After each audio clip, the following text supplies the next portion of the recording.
The body of the late President of Zambia, Mr. Edgar Lungu, was once again prevented from being returned to Zambia by the family. In this video, we'll explain why this happened and how the government of Zambia responded. Okay, let's get into it. As agreed in the last joint briefing between the family and the government of Zambia, preparations were underway for the return of the body and the family.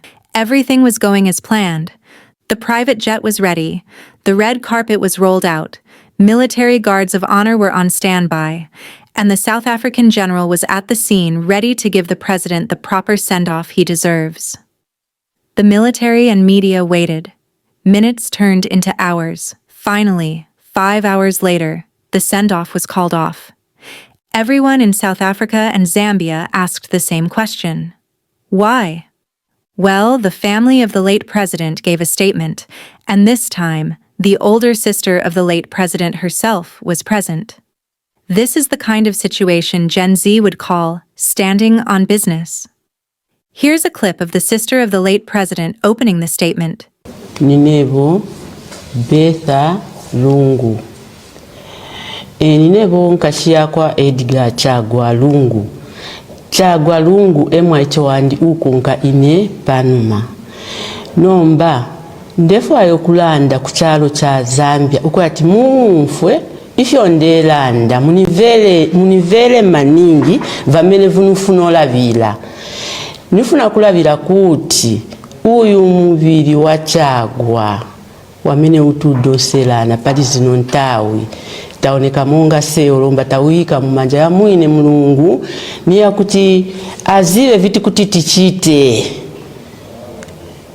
pali zino ntawi tifuna tinkale pasi tikambilane monga banja tizive viti kuti tichite osati seo te banja tiwodoselana na boma tifuna kuti tinkale pamozi tike maganizo pamozi lomba tikunga kumva kuti mailo statement ya chinja lomba seo te banja titolepo chinji. She basically says the family is now putting the body in God's hands to handle. They want to sit down with the government and reach a final conclusion instead of this back-and-forth struggle, because, according to them, the government's statements keep changing. Now, here are the reasons why the family prevented the repatriation for a second time. As we go through each one, we'll play the relevant clip, then break down the reason. On the 16th of June 2025, a statement to the public was released by Road Development Agency, stating that they would be carrying out repair works of the road from Crossroads 7 kilometers onwards. As the public may know, this is a road that leads to Chifwema, the official residence of the former president. However, the notice from RDA put it across that the road would be under maintenance. When this was brought to our attention, we advised the Secretary to the Cabinet that we weren't comfortable with these works as they tended to go against the agreement that we had. When this was brought to their attention, the said works were suspended until further notice. The first reason is that the Road Development Agency started maintenance works on the road leading to Chifwema, which is where the family had requested the body to be at all times. This issue was later resolved. The roadworks were suspended, but it still raised concerns for the family and added to the tension. However, on the 17th of June 2025, the Secretary to the Cabinet issued a statement restricting people from receiving or at least witnessing the arrival of the remains of the former president.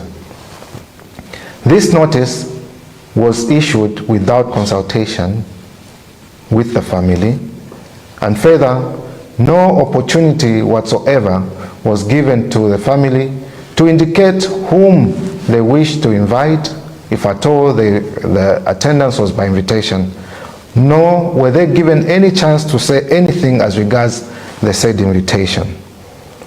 When the Secretary to the Cabinet was engaged, he only stated that there were security concerns, which concerns still have not been stated to the family. The second reason is that a statement from the Secretary to the Cabinet placed restrictions on who could witness the arrival of the body.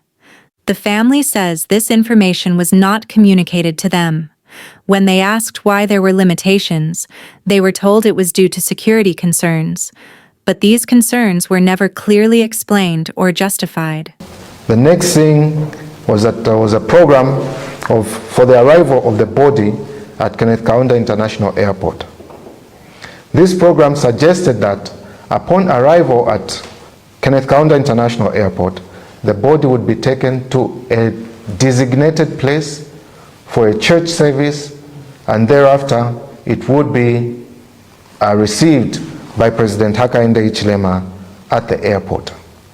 This position was not an agreed position with the family, and the program was made without consultation with the family.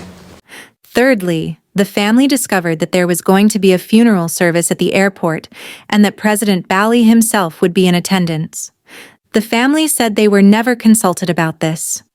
When they asked about it, the secretary to the cabinet responded that it was only a draft program, not an official one. Still, the family felt blindsided.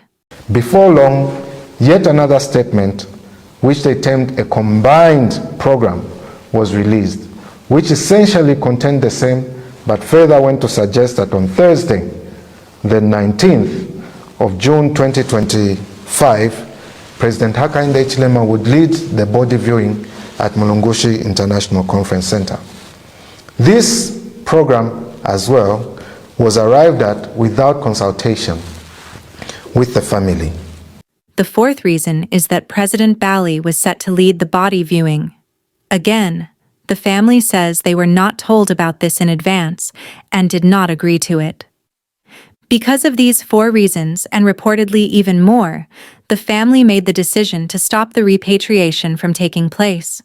The government of Zambia later released a statement. Here's the part of the statement that we all need to pay attention to. The government and the people of Zambia are, as per our laws and traditions on matters related to the handling of the affairs of a deceased former head of state, still prepared to accord our sixth Republican president with full military honors due to him as a former head of state of this country. The state funeral was to honor his service to this nation and to allow the people of Zambia an opportunity to bid him farewell and have a dignified funeral. Nevertheless, the government remains open and indeed committed to re-engagement until an amicable resolution is achieved. So, the government is saying, all we're doing is according to our laws and traditions, nothing out of the ordinary. Mr. Lungu was a former head of state, and we're trying to honor him as such. But we're still open to discussion, and we want to reach a final agreement. All this drama surrounding the funeral has people asking, is this a private funeral or a state funeral? We urge everyone to please remain calm and pray that the Lord helps both the government and the family reach a fair and final resolution. If there are any developments, we'll be sure to inform you. Until then, stay calm and be patient.